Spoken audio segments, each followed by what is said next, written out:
Okay, I want to talk today a bit about Plone backend development, now how it is today. Even though everybody talks all the time about headless and front end, but yeah, you still need a backend. So how gonna we do that? A small overview. We have things like the Plone CLI. Some of you might heard about it. I'm pretty sure a lot of people already using Plone API, which is the Python API, which makes things simpler. We also have snippets for several editors, also for VS Code, where you can add some code with the editor. And also, of course, you have the Plone REST API where you can then express these contents to use it on the client side at the end. So the backend part there will be to customize the REST API to deliver the content as they are needed for the front end. Yeah, of course. If you didn't, you should use Plone CLI. I think it's useful also for not newcomers. I like to use it. Of course, I build it, but it really saves a lot of time for boring stuff. You can focus on your code. It helps you to enhance your products, your add-ons step by step. So if you need a functionality, you can add it if Plone CLI or Bob Templates is providing it.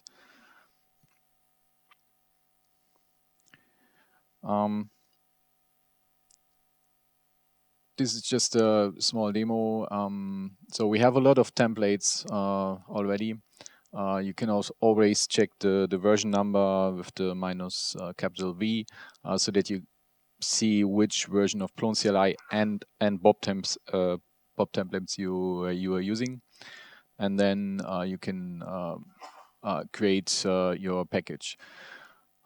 Since we need support for Python 3, Python 2, you can set which version you want to use for Plone CLI.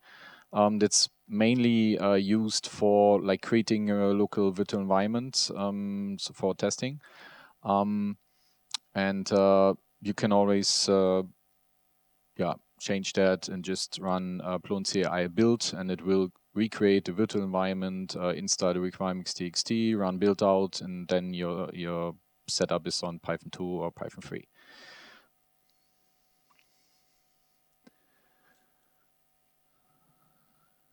Yeah, you can see the build command does several steps. The last step is the build out, and you don't have to type this manually,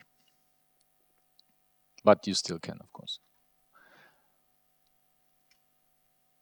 Yeah, there's a small configuration file.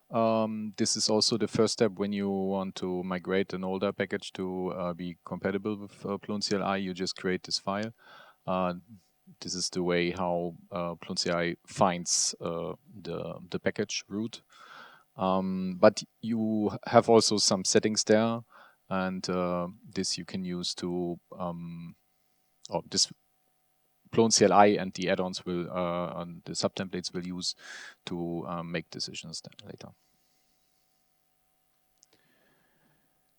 One example, a content type. That was actually the first template I was working on when I changed to this more modular approach, because it was not possible before to create multiple content types, and we just had one big template which were having one example content type. So you can create a content type, you give it a name, you have the option of container and item, if it's global edible or not, and then you have it. If you want to create another content type, For example, this time we choose item as a base class. This time it's not globally editable. So when we continue, then it will ask for a parent content type, which in this case is the task list. And this Plone CLI will use to generate the tests that they are working, so that makes sure that the parent content type exists, and then they try to add the content type there. And also the wiring in the FDI settings, so that you don't have to go there and say, in this container, I'm allow the task to be added. Yeah, here you can see the structure it creates. Basically, it creates a Python file for every content type and an XML file.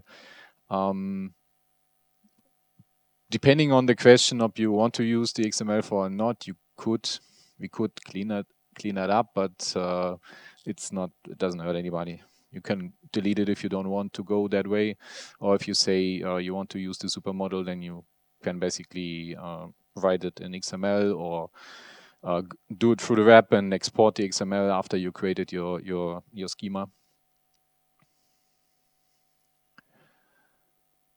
We also have template for REST API service. For those of you who don't know what the service is, that's the components you have, which, for example, provides the breadcrumb, the navigation, so additional data for your current context. So when you're on a page or your custom content type, and you want additional data, maybe based on tagging or whatever, so you make a catalog query for that. You can create a service for that and make this information available. And with the expand feature of the REST API, you can tell the REST API, please also give me this data with the run request I did for the actual context. Yeah. So you just have to customize a bit this area, and it will return JSON. The rest is more or less boilerplate. Yeah, there are two things you decide. One is the class name of the service, and one is the actual endpoint name, so the service name. And these things are used to add this generation.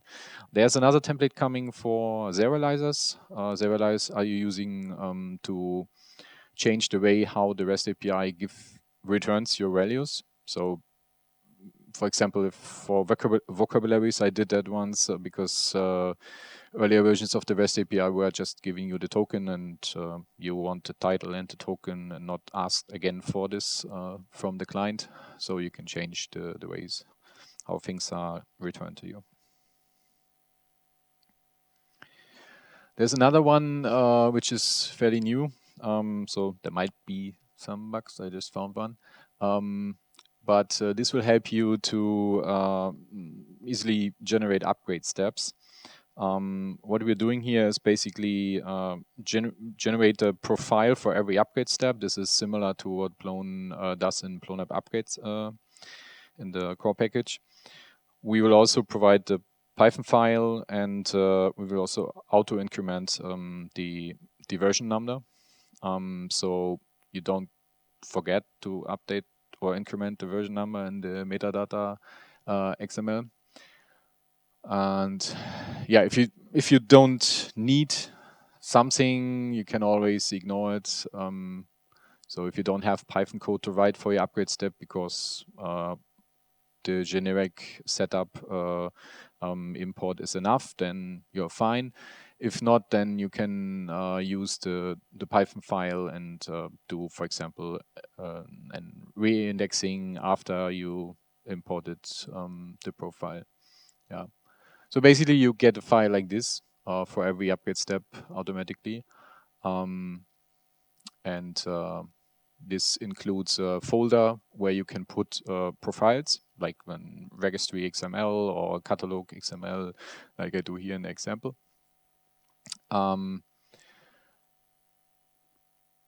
Like I will do now. Yeah, this way you can easily create your upgrade steps, and there's no excuse to not do it. So I think that's basically it. Yeah, if you create more upgrade steps, you can see now when we're doing this, it will generate similar structures and will go and update the version number. So whatever version number you have in your existing package, it will just read it from the metadata and then increment it, and that's it. Here you see we have a Git integration, so every command you make will automatically commit it to your repository. And when you did manually changes, like I did with the catalog XML, then it would tell me maybe you want to commit it before you use templates, because the templates from Plone CLI or from Mr. Bob, they're not asking you before they override anything. So if you have like conflicting configurations, you might lose your changes. So always use the git commit before, and then you're fine. It helps you even revert the whole process. You can just go one commit back and nothing happened.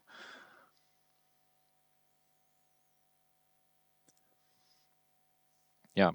One other reason is if you use Plone CLI, all the packages are created by this will have like the same structure.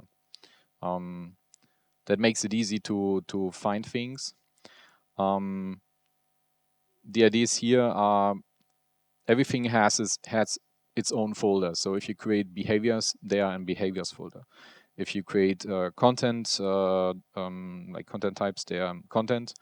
Indexer in indexer folder, and the upgrades are in upgrades, and so forth. There might be some changes, like I choose viewlets and views to put also in separate folders on the top level. This is a little bit different to the traditional way in having a browser folder. But otherwise, where would you put viewlets and views? You could put them in browser folder, like a subfolder, but where's the meaning in that? And if you think about newcomers, they don't know the browser folder. They have no idea what is this for, and there's no real reason to really name it that way. There was at some point in the history, but it's not really that important. So that's why the decision was made there. Yeah, and it's also more robust. You have for one thing, you have one place, and you generate usually you generate a new file. So for a new view, you generate a new file. You don't update Python files with the generator, because when you start this, that can get messy. And yeah, so it shouldn't usually break anything of your code. Yeah, you will get the test coverage right from the start. Of course, not all the templates are the same, have the same amount of tests. Sometimes it's just not easy to generate them as a generic test, and sometimes I just wait for you to add some.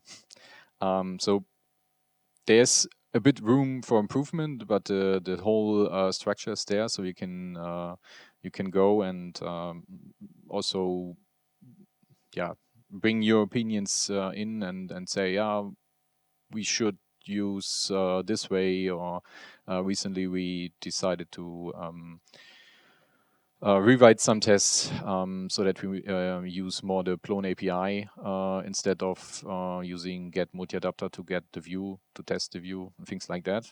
This makes it easier for newcomers to understand what's happened, because the Plone API is more meaningful in how you use it. Yeah. By default, you have in the packages you generate a tox setup. I said earlier that we have the option to change the Python version, and it's easy. It takes a bit time, and then but if you created a database and you played with it, then you have to delete the database, because it will not run with Python 2 and 4 in the same way. What Tox does is basically it allows you to have all versions you care about and all combinations of Python and Plone be tested without changing anything. You can pick a single environment and say, okay, I just want to test now the Python 3.7 with Plone 5.2. And if you don't care about for your add-on for Plone 4, then just go in the Toxini and remove the in the top the entry for that.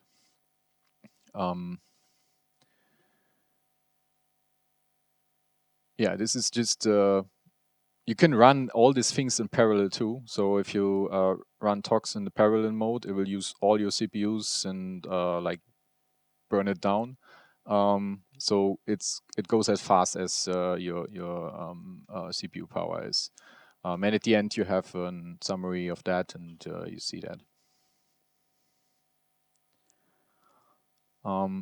Here's an example of the upper part of the Toxini, and this is what you want to customize.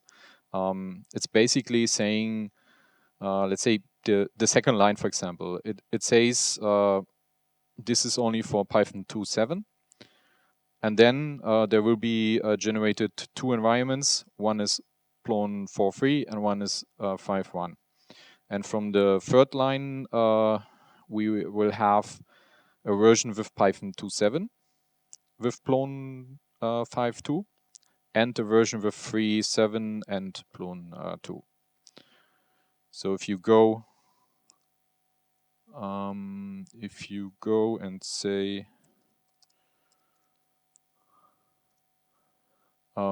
list the environments, then you see these different versions. And yeah, you can rewrite that so that you have just less and you don't have to test Plone 4 if your add-on will never run on Plone 4. So that should be okay. Yeah, there's another command. If you use tox -a, it will show you a little bit more environments. These are environments, they are defined more or less as a helper. So you can use this to update translations and things like that. Or to apply the isort. I personally use this in VS Code, so I don't need this, but some people work that way, so it's okay. You can configure the Plone CLI or the Mr. Bob. It works for both. For your own taste. So if you don't want the Git questions, then you just say, okay, yeah, just do it. It's a good idea. And always commit and maybe use the Plone version something as default. You have basically two areas. The first is the variables, things you put there. This is like you will never see the question. So if you put an answer there, it will be always answered. No, not ask anymore. If you put it in defaults, you see the question, you see your default. If you press enter, it will just save, but you can change it. The variable names you can find in Bob templates Plone, where the templates are defined, and there in every template folder you have a Bob ini file, and this Bob ini file is just a normal Windows style ini, and you have the variables defined there, and this name you copy, and this way you can do that. We have a little helper in Plone CLI, but we need to update to allow more settings. It will write this configuration, at least for the basic stuff. It works already, so the author name and things like that, it will set. But we could extend this to make more decisions so that you don't have to look for the variables and things like that. Would be a nice thing to sprint on. So, yeah, the whole thing is extendable. You can write your own Bob template packages and register them for Plone CLI. This way, Plone CLI will just list them and can use them. It's not hard to do that.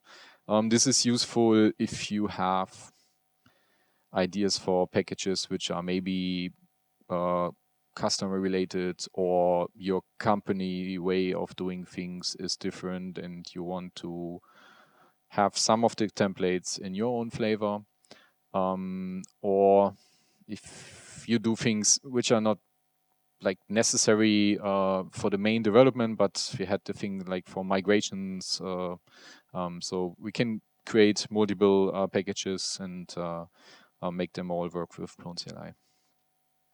Here's a little example how that works. It's basically using Python entry points. So in your setup UI, you have something like this, and you point to your package, or in this case, it's Bob templates Plone, and there's a Python module Bob registry, and you just have the key there. This is just a little helper object, and an entry in that file looks like this.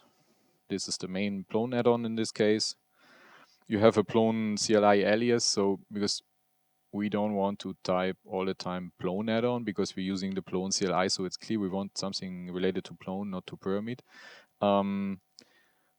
So we can skip that. But in the context of Mr. Bob, you should use the global name if, or you could use the global name.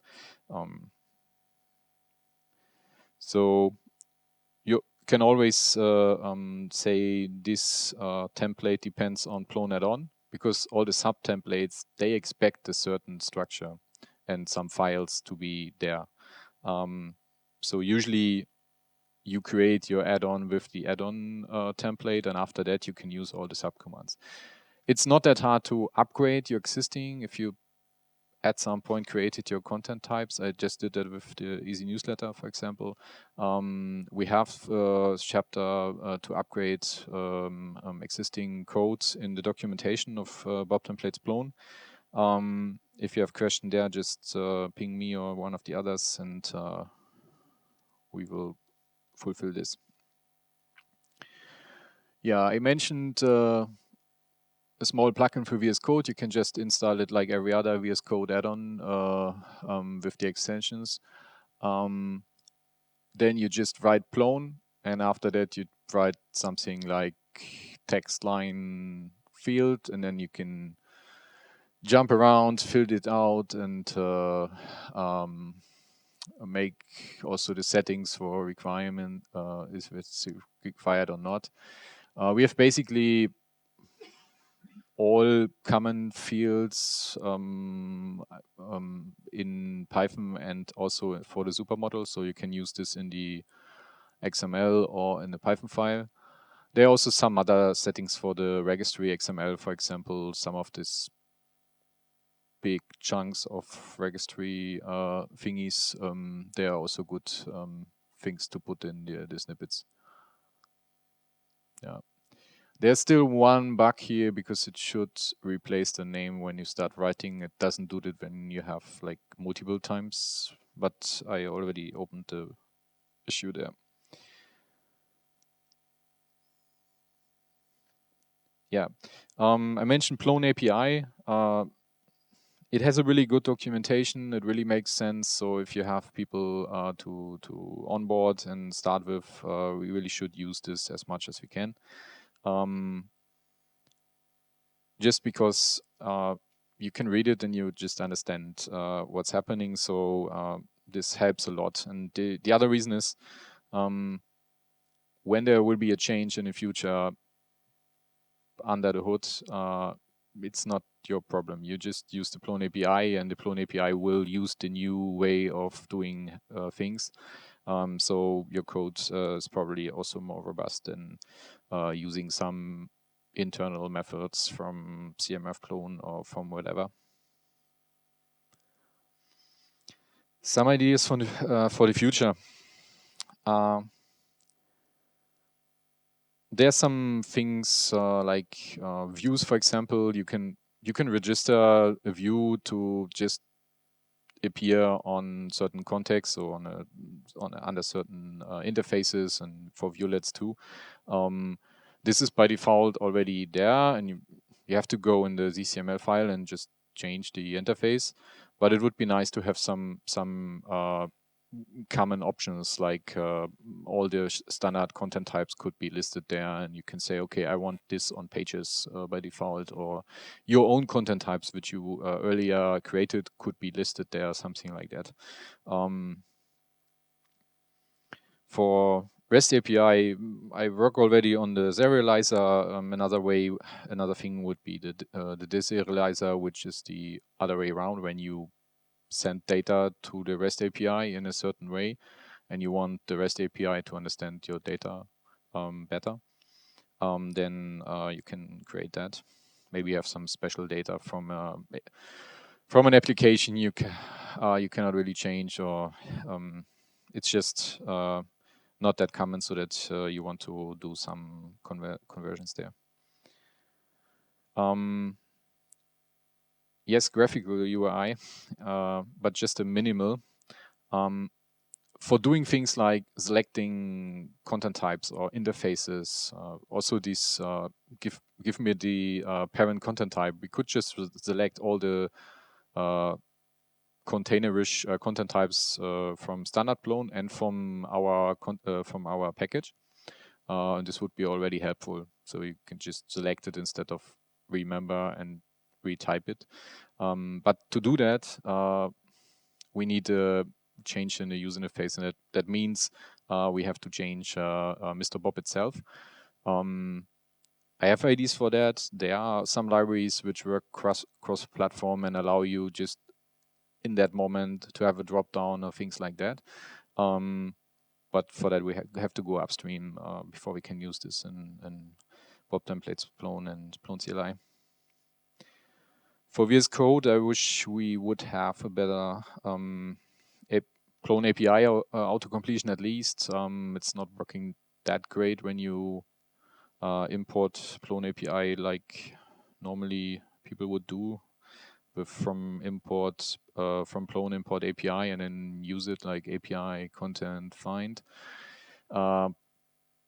VS Code is not that smart with the namespaces there, so there are some problems. And also VS Code by default, of course, doesn't know the build-out structure and things like that. There's a build-out recipe though, so we can create some additional configuration for VS Code, and VS Code will read that, and then should at least read all your Python paths without doing anything else. Another way to do is this using the ZoPy Python interpreter you have in the build-out usually. Then VS Code also has all the paths in there. But yeah, even if you have that, it's not perfect with auto-completion. Yeah, I would like to have more contributions. There is nothing set in stone. As Philip said before, don't be shy. There's no grand jury who makes decisions, and because it's there and it looks like this, it has to be like this. That's not the case. So if you have ideas or complaints, open an issue. Let's discuss this. And if you find a way to test things better, just add a test or write a bit documentation. Would be really helpful. Yeah, if you have other ideas and you're not sure if that makes sense to put this in Bob templates Plone, then create other Bob templates packages. Your own would be also helpful, at least for you internally, but also to make the whole system a bit more robust. Yeah, VS Code snippets, there were already some contributions, so I guess there are like 3 people from time to time doing something on it. So it's nice to see that in use. I will be at the sprints at least Saturday and maybe Sunday morning. So if you want to dive into that, it's a good task for a short sprint because there's not that much to learn. So you can achieve some things. Or if you want to work on your custom template and do some stuff, I can just help you if you have questions. Yeah. Any questions so far?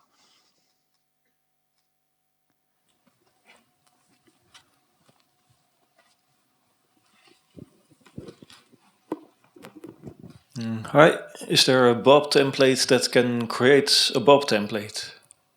Not yet. I was thinking about that because I created so many templates, but I have the feeling we are almost like feature complete.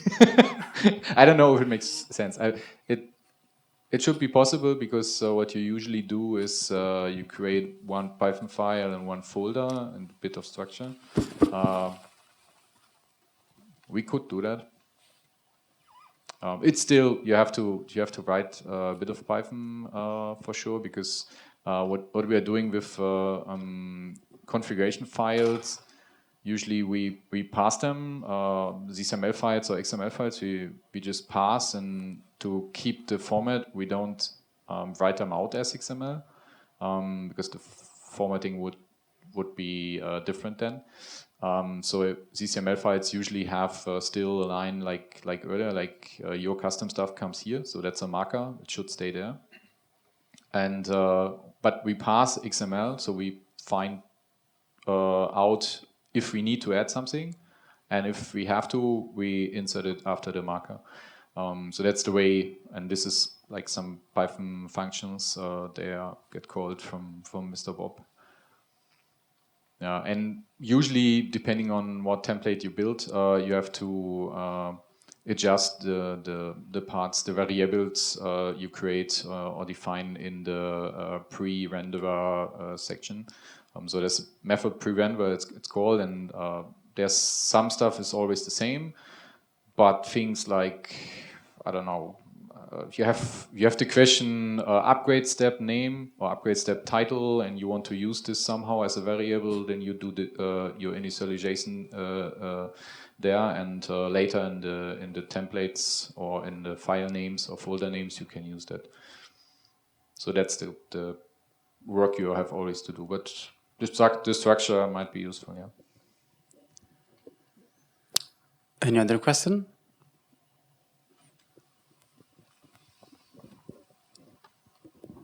So, hi, can I customize the command line interface or subcommands? In what way? What? Like register maybe additional commands or override some commands, their behavior.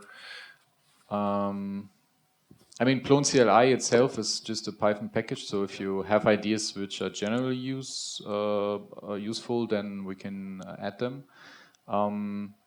You can, if you create your own Bob templates and you register them with the entry points, they will pop up automatically in Plone CLI. So this add command has an autocomplete completion feature which shows you the list of all templates, and you can run them. So these sub commands for the templates, this is already there. This is customizable. The rest is it's a Python package. Everything what's possible there.